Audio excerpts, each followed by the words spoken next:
bana is armado pud siya. So, Luwi kaayo ang ato ang So, namatyan na, gipusil kisos. yes, ma'am. So, So, muna kong giingon, bahin anang mag-una nga social worker o police, Oo. dapat case-to-case basis din na siya. Tinaw, Because naasad yo'y biktima nato, or if not, offender mismo nga ang social worker mo or makakonvince, or if not, ang police rin makakonvince. So, that's why case-to-case din siya dapat. Okay. Makakabasa ko na kay naman sa giuban nga kita ganig kanang uniformen, murag mahagit sila. Nauban mahagit ang matin mahadlok. So good atong mahadlok kay way problema sa pulis. Ang katong kita siya nga uy na pulis ana mangisog na inong siya. Alisod na siya sad. Tinuod ka, ma'am. Matay gyud na Pero ma'am. there is one siguro, I don't know what's with women, because kung babae nga police, sometimes kung mo'y mo handle for the case, dali mo kay malukmay. Bita. So naagi mo rag, kung ang siguro ng Convincing babae, power. convincing power ang babae, not just police officer siguro, even Because, social workers yeah, and yung I lawyers, remember. mga Yeah. kuan ato ang mabantayan nga murag dahil even gani karon sa amo lang gani even kaning CDM nato babae na gani mo ipatubang ni mga realista. So there is really something with women, siguro yun nga Women are policeman. I was a prosecutor at that time. Ano na may pulis nga nang Yes, yidnap. ma'am. Kunya, nga to ko korte nga, ma'am, ikaw may gihangyo ni, kuan nga, uy, lalo ako ang tao, hindi man ako yung mas-judge, sige nga, tuan na lang na, salba. That was a day after my birthday, pag-abot ako dito, ang mga pulis tiyon sa bahay, kaya ang bata was there 2 o'clock, ayan, i-kidnap, 2 o'clock in the early morning, na 9 o'clock namin abot. Raul, diya si Ma'am Virgin, mingon tas Raul, palakta na. Magpasod lang, Jesus, ipasod ko. Pagsud ako, ipaningot ang bata, and I grabbed the child. Na, nipatuo man sa'yo, kung surrender, ayaw pag commit og another crime sa imong pag-correct sa imong krimen nga nabuhat kay na-falsify man sa diploma di siya graduate sa criminology. So ako gipaon ingon pag ito, ma'am sudlan lang ma'am kung patay patyo na magkakukuan. Suko kung ba na to unsa man ka nganong paramburambo man. That's one thing gid ma'am, women should be commended kay when it comes Kamayo to tali mo convince, no? Vince. So ma'am sinya mutana sa ko sa imong mga statistics sa natabangan sa City Hall. 2014 ma'am. Naatay kini sila ma'am ha, wala nilabot sa record sa barangay. Sa inyo ra Katong sa barangay nga lahi pag ito mas daghan ang kaso sa barangay i-compare sa amo. Although ang among gida is 80 barangays because some of our God focal kay bao naging sila unsa ilang buhaton. So gani motawag na lang gani sila nga ma'am di amin sa pink room nag-ana-ana ini kaman anak mi diha.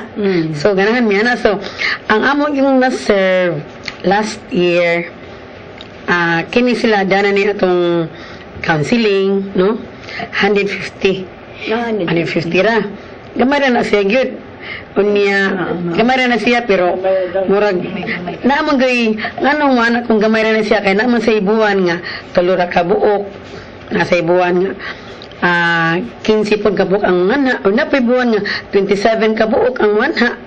So ang uban na niya amo nang gi for sa Vicente Soto for psychological evaluation in preparation sa ilang pag-file sa kaso. Ang pangutana lang karon tungod lagi sa Region 7 ang cover sa Soto madugay-dugay gud yung tao ng ilahang schedule. Ubay-ubay man good.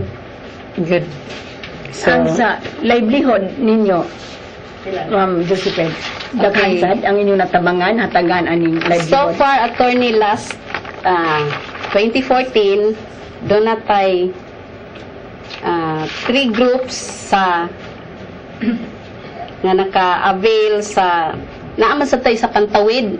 Naka-avail na katong hapit na mo end ang ilang term kay 5 years naman na sila nya doon na expansion na alas paluno na sila. And then doon natay 3 groups sa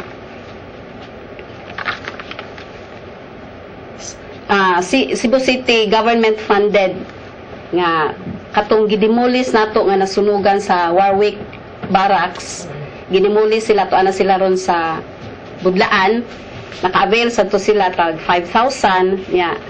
Capitol site dunay 23 nga women nya sa Inayawan, sa Calamba, Kalunasan, Lorega, Quiyot, Basak San Nicolas, Bulacau ug Tipadilla. And doon na sa tay sa BUB nga funded sa DSWD National from BUB, which is bottoms up budgeting, 15 ni ka grupo. From Kalamban, we have 10 members. Ang katong supervised neighborhood play, 17 members. Barrio Luz, 6 members. Babag, 18. Lusaran, 25. Kani sila, mga farming ni sila. Kaya naan sila sweet corn. Mostly sa mountain barangays, mga farming. Sa Buot, 11.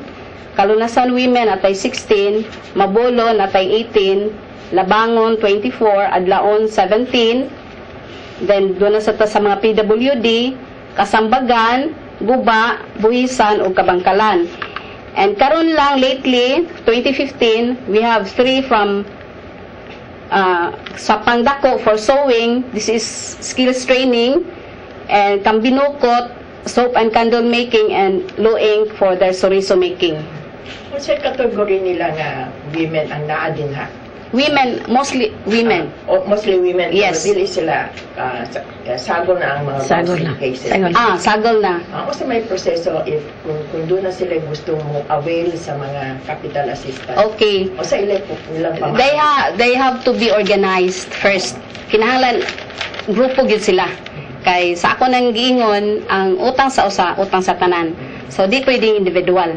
Pero dunay mga exception or mga cases nga exception ba nga like kuan gyud kaayo need gyud kay niya, so pwede siguro na atong ma-coordinate sa DSWD para sa national funding. Sabi ta katong traffic ng women. Katong mga ingon traffic or victims Victim of na sila. katong Victims of mga trafficking. sexual worker, mga ingon nga gusto natong mahawa sa ilang na mga Sa ilang trade. sa ilang negosyo, ang ilang lawas mo ilang ipuhunan, so kana sila pwede na mga individual, pwede na individual, pero most cases kana gyung grupo organized gid nato sila. Sumunta na sa kong statistics sa inyo. Yes, ma'am. As of 2014 lang siguro po ay mahatag na to. Yeah, kay kuan January to February pa nakaroon sa 2015.